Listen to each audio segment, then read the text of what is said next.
Are we done, guys? Should I move towards the solution?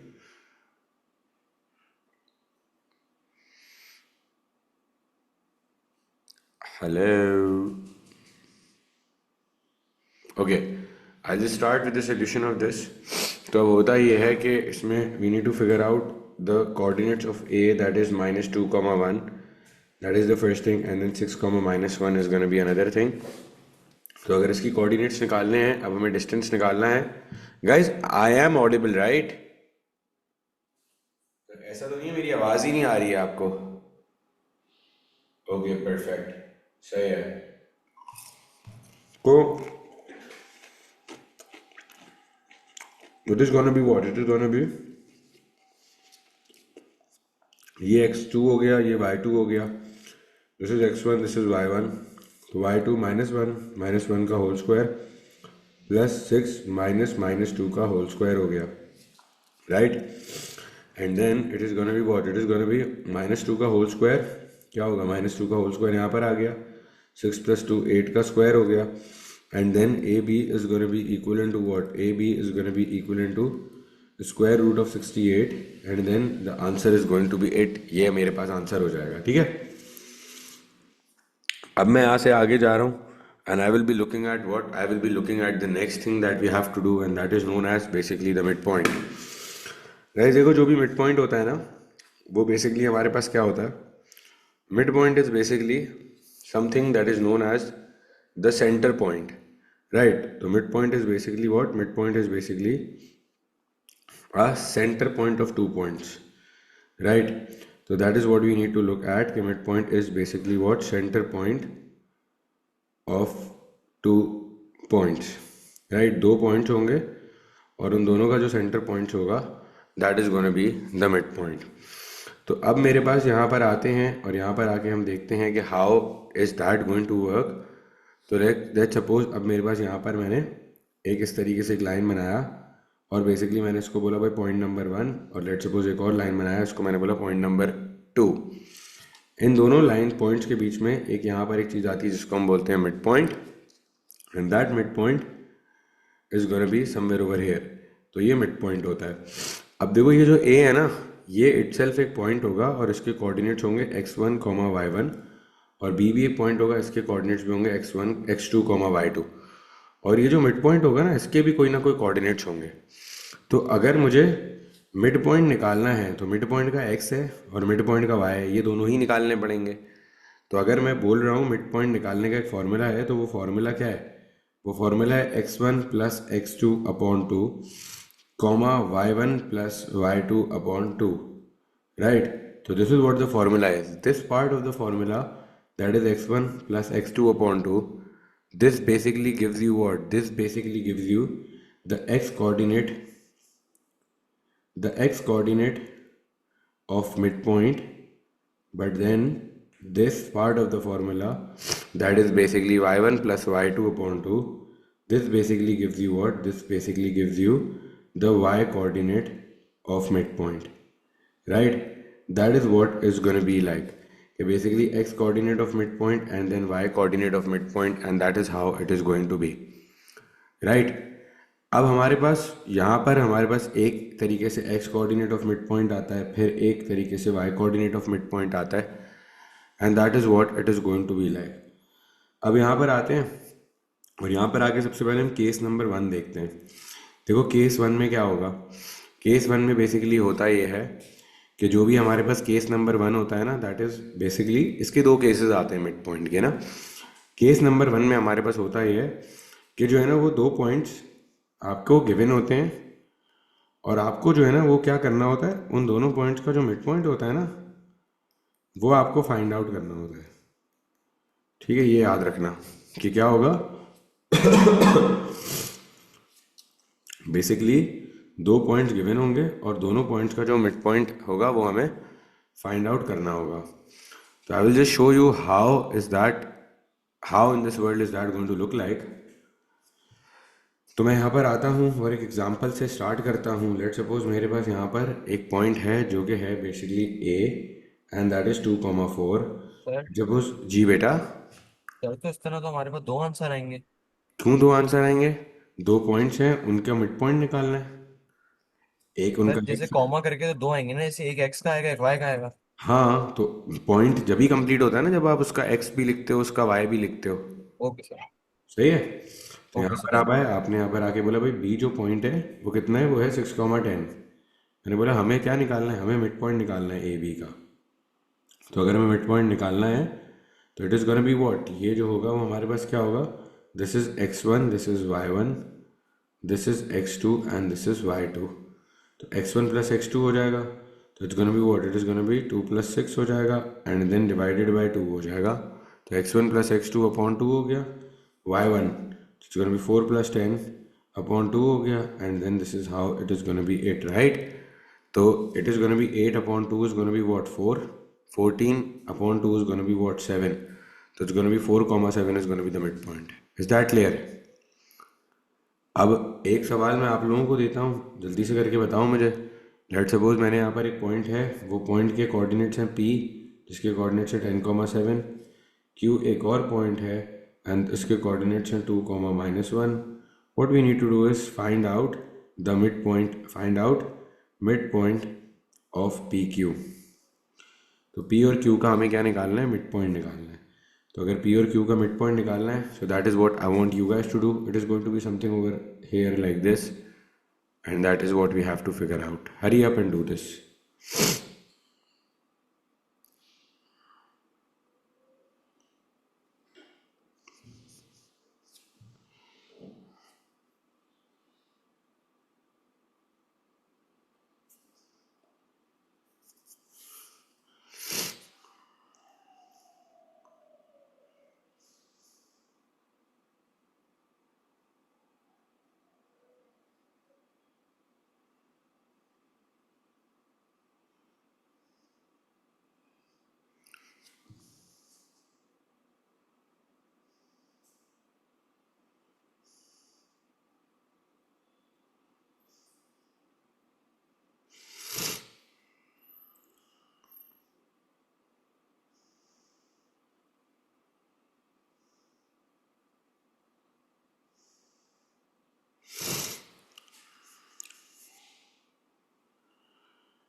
Guys, are we done?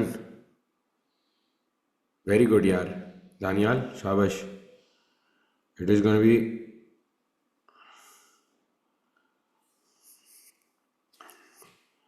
Good, it is gonna be 6 and 3। Okay, तो अब basically हुआ ये कि यहाँ पर आते हैं तो मिड पॉइंट का फॉर्मूला लगाया होगा। तो अगर मिड पॉइंट का फॉर्मूला लगाया होगा तो मिड पॉइंट का फॉर्मूला क्या होगा, it is gonna be 10 + 2 upon 2, and then this is gonna be comma 7 + -1 upon 2, right? And it is going to be 10 + 2 upon 2 is going to be 12 upon 2, that is going to be 6, 7 - 1 is 6 upon 2 is going to be 3, right? So midpoint is basically what? Midpoint is basically 6,3, and that is going to be all.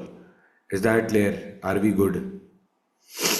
अब यहाँ से आगे चलेंगे and then we're gonna figure out the next thing, and that is going to be what? That is going to be कि हमारे पास किस तरीके से ये चीज़ करनी होगी। तो आई थिंक कि अब जो है ना वो केस नंबर 2 पे जाने का सही टाइम है, क्योंकि अब आपको केस नंबर 2 पे गौर करना है कि how is case number 2 going to work. देखो केस नंबर 2 में ना बेसिकली क्या होगा, केस नंबर 2 में बेसिकली होता ये है कि एक पॉइंट गिवन होगा, एक पॉइंट, और क्या करना होगा हमें, हमें जो है ना मिड पॉइंट और एक पॉइंट दोनों चीज़ें गिवन होंगी। ठीक है, दो चीज़ों का ही मिड पॉइंट, दो चीज़ों का सेंटर वाला पॉइंट मिड पॉइंट होता है ना। तो उन दोनों में से एक पॉइंट गिवन होगा और बेसिकली दो चीज़ों का मिड पॉइंट भी गिवन होगा। तो मतलब जो सेकंड वाला पॉइंट होगा ना, वो हमारे पास जिसका, मतलब जो सेकंड वाला पॉइंट होगा वो आपके पास क्या होगा, वो आपके पास मिसिंग होगा। तो दैट मीन्स व्हाट, ये फर्स्ट पॉइंट, एक पॉइंट और दूसरा पॉइंट, उन दोनों का मिड पॉइंट गिवन है और उनमें से एक पॉइंट भी गिवन है, लेकिन जो वो सेकंड वाला पॉइंट है ना वो मिसिंग है। तो आप इसको इस तरीके से देख लो कि लेट सपोज मेरे पास यहाँ पर इस तरीके से एक पॉइंट है और वो क्या है, वो है A, and that is gonna be 2,4। Let suppose मेरे पास एक और पॉइंट है B, that is gonna be unknown मुझे नहीं पता वो क्या है, लेकिन वो दोनों का जो मिड पॉइंट है वो क्या है, वो है 4,7, राइट। अब ये दो चीज़ों का मिड पॉइंट हमारे पास आ रहा है। अब ए और बी का जो मिड पॉइंट है ना, वो मेरे पास क्या, वो गिवन है मुझे कि वो 4,7 है। अब देखो इस मिड पॉइंट में जो ये एक्स है जिसका नाम 4 है, ये क्या है, ये basically X coordinate of mid point है। X coordinate of mid point कितना आया, X coordinate of mid point आया 4। और फिर basically Y coordinate of mid point कितना आया, Y coordinate of mid point आया हमारे पास किसके बराबर, Y coordinate of mid point आया हमारे पास 7 के बराबर। अब ये जो मिड पॉइंट का एक्स कोऑर्डिनेट और वाई कोऑर्डिनेट आया होगा, ये कैसे आया होगा, how would we figure that out. Mid point का एक्स कोऑर्डिनेट आता है एक चीज़ को करके, और वो क्या है, x1 प्लस x2 अपॉन 2 करने से आता है। और कितना आ रहा है इस केस में, 4 आ रहा है। तो मैंने यहाँ पर 4 लिख दिया, 2 multiply bye 4 is gonna B, अब देखो x1 कितना है, मतलब पहला वाला पॉइंट तो 2 है ना, तो 2 plus x2 upon 2 is equals to 4 हो जाएगा। 2 को 4 से मल्टीप्लाई करें कितना होता है 8, तो 2 plus x2 is equals to 8, x2 is gonna be equal to 6। तो कितना आ गया, सेकेंड वाला पॉइंट, सेकेंड वाले पॉइंट का एक्स कोऑर्डिनेट आ गया 6 के बराबर। फिर उसके बाद जो भी मिड पॉइंट है उसका वाई कोऑर्डिनेट कितना है, 7 है। तो अगर मिड पॉइंट का वाई कोऑर्डिनेट 7 है तो वो कैसे आया होगा भाई 7, वो 7 इस तरह आया होगा कि हमने दोनों के मिड पॉइंट्स को, वो दोनों के वाई कोऑर्डिनेट्स को ऐड करके डिवाइड बाय 2 करा होगा, जब ये आंसर 7 आया होगा। अब जो y1 है वो कितना है, y1 4 है, y2 मेरे पास मुझे नहीं पता, और ये 2 है, is gonna be equal to 7। 2 multiply by 7 हो जाएगा, तो 4 plus y2 is equals to 14 हो गया, and then y2 is gonna be equal to 10।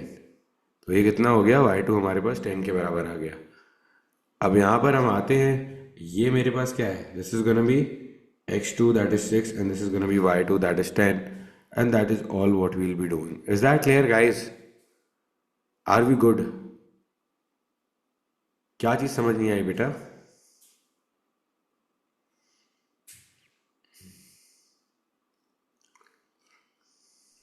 Sir ये y1 प्लस y2 कैसे आ रहा है? अरे y2 उस y का नाम है बेटा, सेकंड वाले y का। जैसे इसका पहले वाले x का नाम x1 है और दूसरे वाले x का नाम x2 है। पहले वाले y का नाम y1 है, इसका नाम y2 है। ये कि नाम मैं रखा हुआ है। I don't know why he has left. All right. I want you guys to attempt two questions of this case, and then we're gonna move ahead. तो मैं आपको दो क्वेश्चंस दे रहा हूँ and I want you guys to attempt those.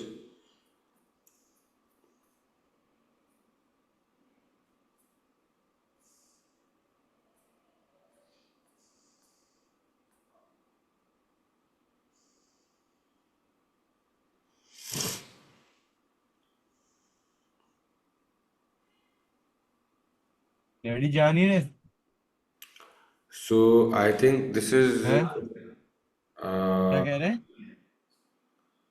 Alright. I want you guys to start off with this question, hurry up. चलें जी, जल्दी से ये दोनों सवालात पार्ट्स करो and then get done with it ASAP। Start.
Alright guys, let's get started.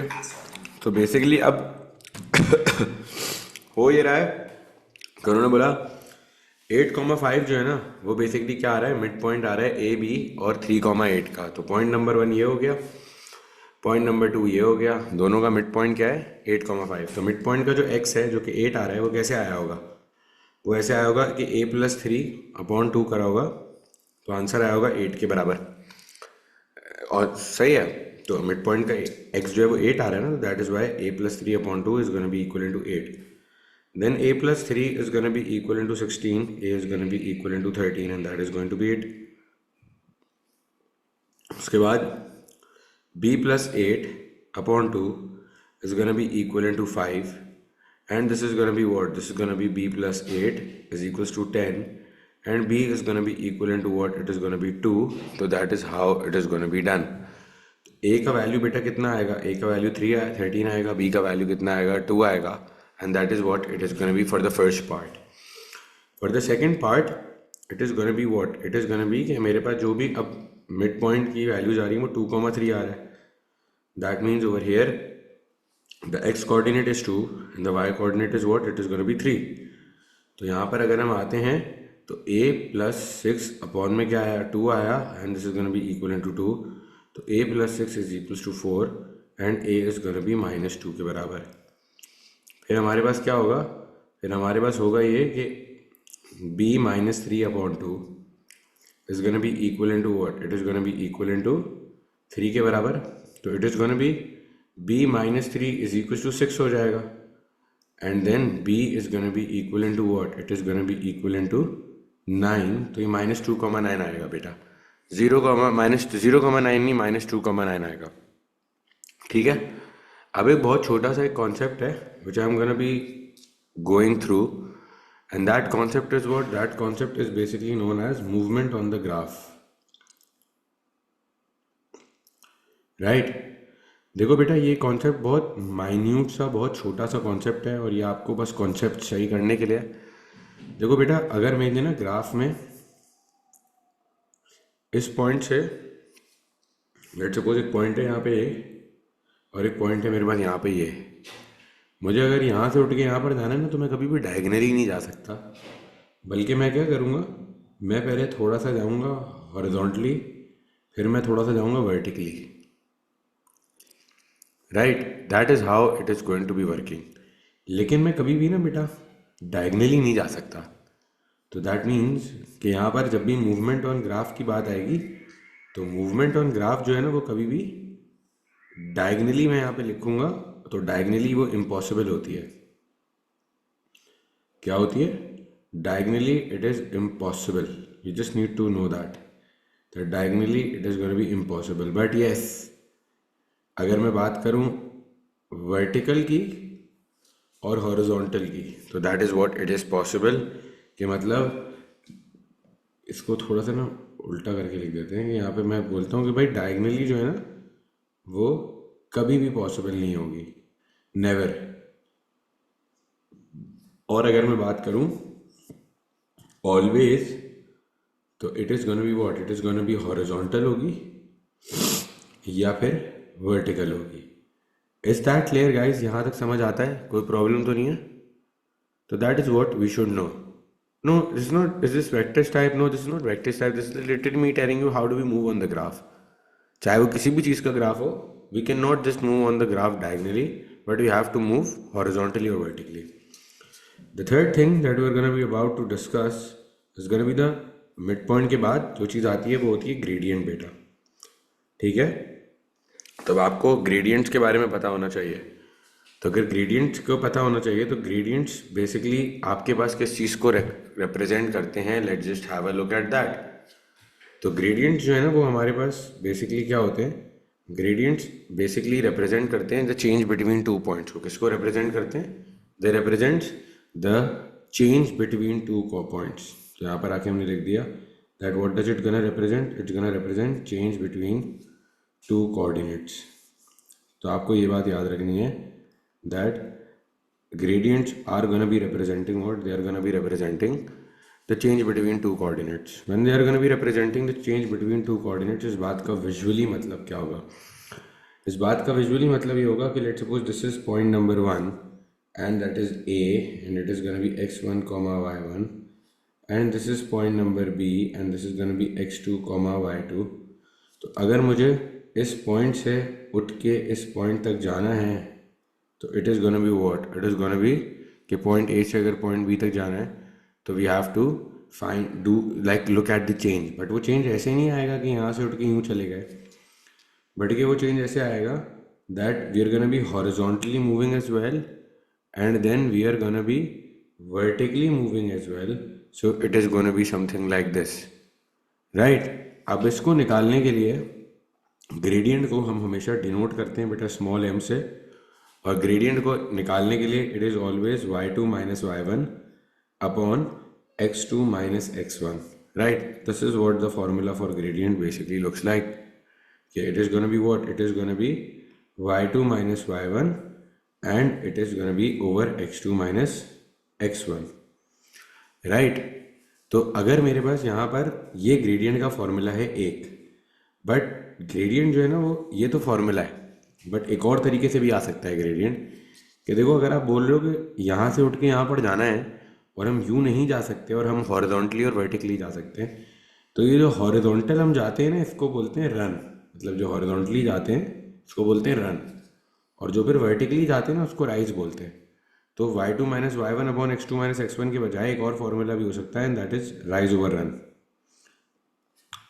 अब दोनों में से कौन सा फॉर्मूला कब इस्तेमाल होगा, that is gonna be what, that is gonna be कि ये जो है ना ये वाला फॉर्मूला जब इस्तेमाल होगा only when points are given, मतलब जब पॉइंट्स आपको गिवन हो।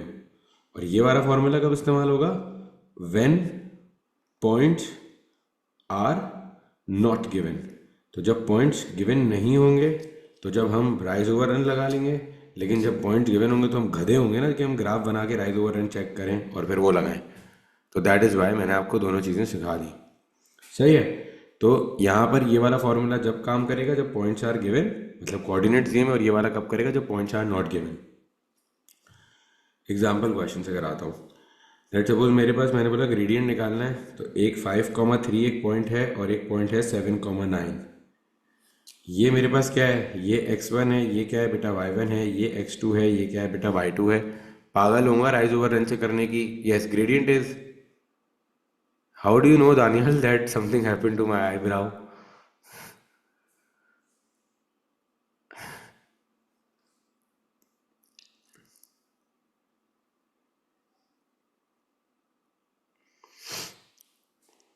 ओह अच्छा, सही सही सही, okay, yeah it's fine, it's fine, I am doing okay.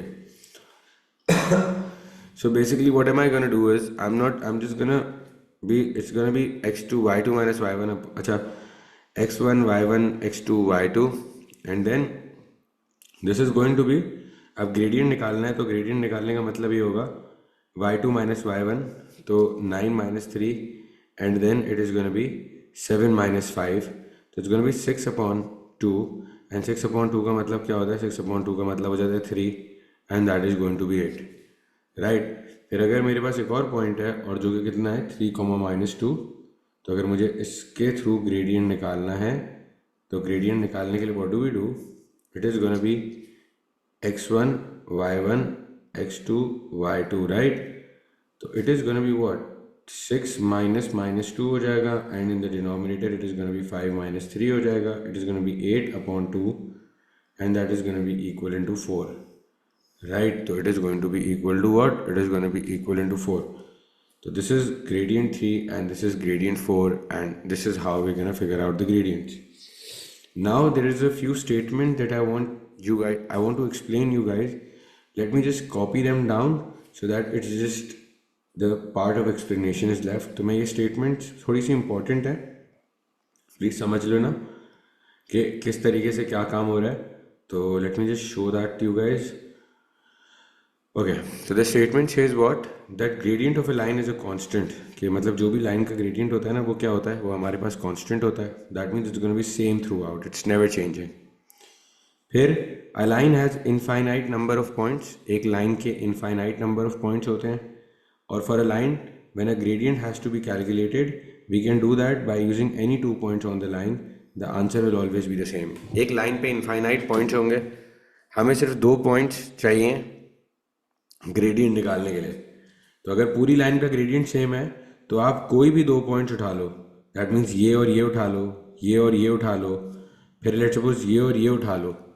तो दोनों पॉइंट्स के बीच में जो ग्रेडियंट आएगा वो क्या आएगा, वो कांस्टेंट ही आएगा. मतलब it's not going to be मतलब it's not going to be any different. तो पूरी लाइन का अगर ग्रेडियंट सेम है, एक लाइन पर अगर इनफाइनाइट नंबर ऑफ पॉइंट्स हैं, तो अगर हम कोई भी 2 पॉइंट्स उठा के ग्रेडियंट निकालने जाएंगे, so it is always always always going to be the same. Is that clear guys? Are we good? कोई प्रॉब्लम तो नहीं है यहाँ तक? फिर सिंस ग्रेडियंट जो होता है ना, वो हमारे पास एक न्यूमेरिकल वैल्यू होती है. क्या होती है? Gradient is gonna be a numerical value. मतलब the answer of the gradient is a number always. तो gradient will always result in a numerical value. मतलब उसका आंसर हमेशा हमेशा कोई एक नंबर आएगा. तो since gradient is a numerical value, तो दैट मीन्स उसकी 4 किस्म की पॉसिबिलिटीज़ हो सकती हैं. क्या क्या 4 किस्म की पॉसिबिलिटीज़ हो सकती हैं? नंबर 1 पॉसिबिलिटी ये हो सकती है कि the gradient can be positive. The gradient can be positive हो जाएगा. फिर उसके बाद जो भी एक और डिफरेंट तरह की क्या चीज़ हो सकती है, the gradient can be negative, the gradient can be equivalent to 0, and the gradient can be equal to infinity. So if the gradient is positive, that means the line that we are gonna see is basically something of this sort. कि मतलब वो एक जिस तरह की lines हमें देखने को मिलेंगी, वो कौन सी लाइन्स होंगी, वो बेसिकली इस तरीके से अपवर्ड स्लोपिंग लाइन्स होंगी. Right, they are gonna be इस तरीके से upward sloping lines. If the gradient is negative, then the lines that we're going to get to see is going to be what? It is going to be like downward sloping lines like these, right? If we're going to be like gradients are going to be equivalent to 0, so if the gradients are going to be equivalent to 0, that means the lines that we're going to get to see is going to be something of this sort कि वो इस तरीके से basically horizontal lines होंगी. Right, इस तरीके से horizontal lines होंगे. बट लेट्स सपोज अगर ग्रेडियंट इन्फिनिटी है, तो the lines that we are gonna get to see is gonna be these vertical lines. Right, so this is what how the gradients are gonna work. क्योंकि gradient पूरी line का same होता है, तो अगर gradient एक नंबर है जो कि पॉजिटिव नंबर हो रहा है, तो it is gonna be what? It is gonna B an upward sloping line. ठीक है. अगर मेरे पास ग्रेडियंट एक डाउनवर्ड्स अगर एक नेगेटिव है, so it's going to be what? It is going to be a downward sloping line. But if the gradient is going to be something of this sort that it is 0, so it is going to be like a horizontal line. And when this is going to be infinite, so the gradient is going to be what? The gradient is going to be a vertical line. Is that clear? Are we good?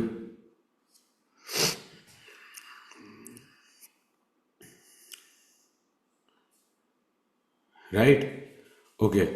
अब हम यहाँ से थोड़ा सा और आगे चलते हैं और थोड़ी सी और बात करके I just call it a day.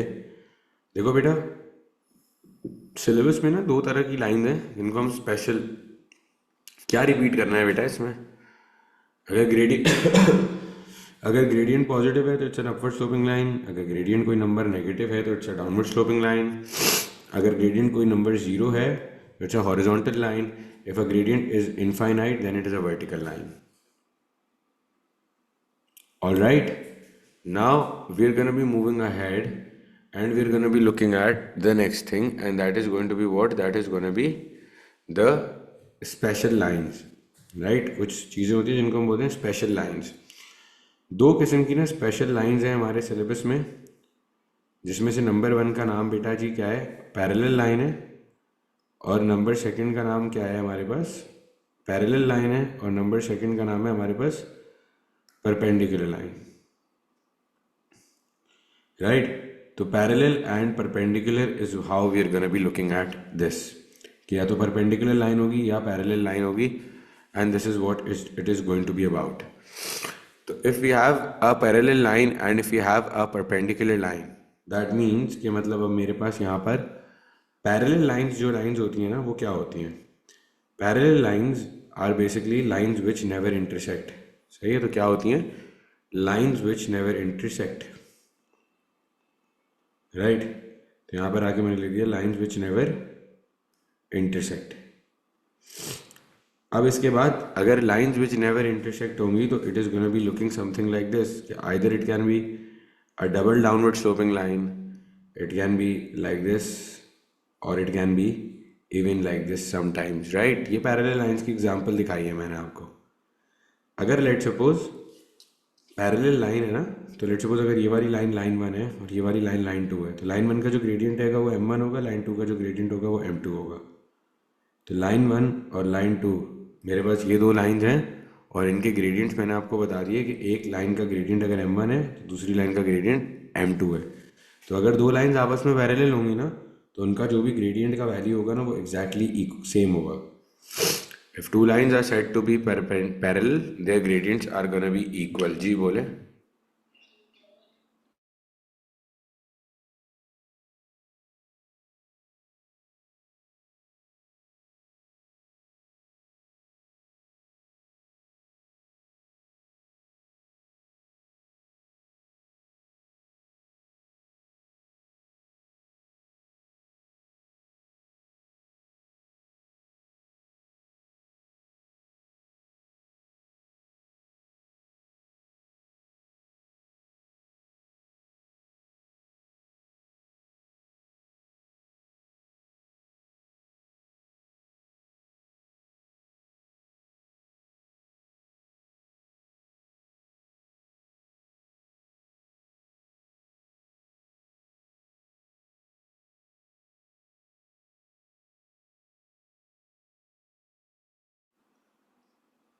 Alright guys, so basically अगर पैरेलल लाइंस होंगी ना, तो पैरेलल लाइंस की बेसिकली खासियत क्या होती है कि उनके जो ग्रेडियंट्स होते हैं वो दोनों बराबर आते हैं।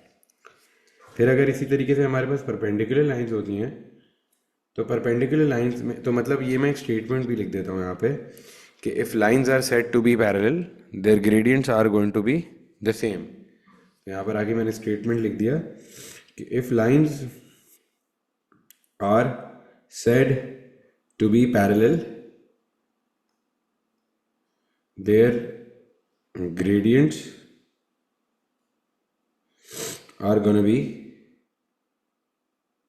same। ठीक है जी।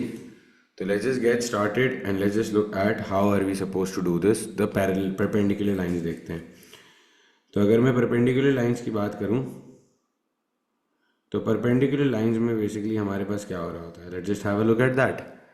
तो perpendicular lines are lines which meet and make a 90 degree angle। सही है, तो क्या होती हैं वो?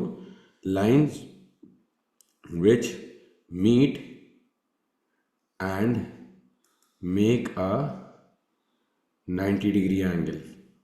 ये जो लाइंस मिलें और बेसिकली वो क्या बना दें, वो बेसिकली 90 डिग्री का एंगल बना जाएं, तो that is what are going to be called perpendicular lines, right.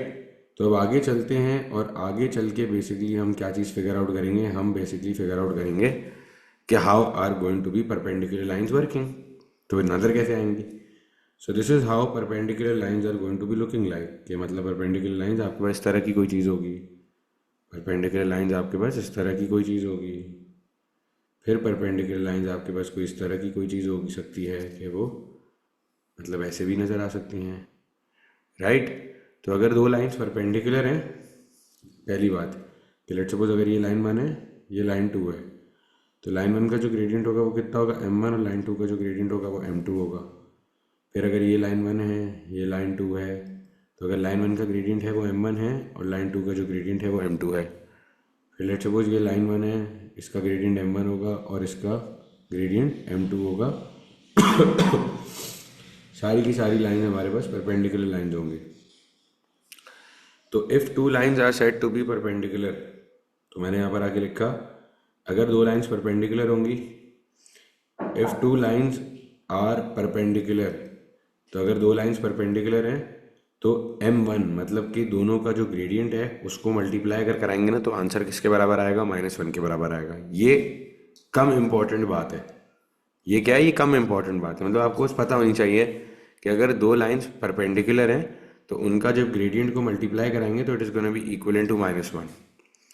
दूसरी बात यहाँ पर ये है कि if two lines are perpendicular, अगर दो लाइंस आर परपेंडिकुलर, दो lines are perpendicular, gradient of one perpendicular line, gradient of one perpendicular line,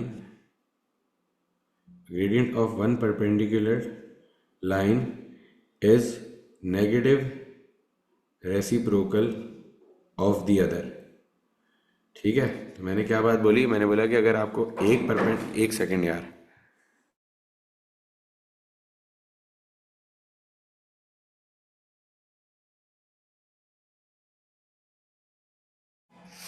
तो gradient if two lines are perpendicular, gradient of one perpendicular line is negative reciprocal of the other perpendicular line। के मतलब अगर दो lines आपस में perpendicular होंगी तो एक का ग्रेडियंट दूसरे की नेगेटिव रेसिप्रोकल होगा। अब पहले तो ये समझते हैं कि रेसिप्रोकल क्या होता है। अब नेगेटिव रेसिप्रोकल का मतलब होता है रेसिप्रोकल विद ऑपोजिट साइन। क्या मतलब होता है? Reciprocal with opposite sign. तो लेट्स सपोज अगर 2/5 मेरा ग्रेडियंट है, अब इसका अगर मैं रेसिप्रोकल करूँ ना तो वो पता है क्या होगा, वो होगा 5/2। अभी सिर्फ रेसिप्रोकल करा है, हाँ, अभी नेगेटिव रेसिप्रोकल के बारे में नहीं सोचा। फिर लेट्स सपोज अगर 3/7 है, इसका अगर रेसिप्रोकल करेंगे वो क्या होगा, 7/3 हो जाएगा।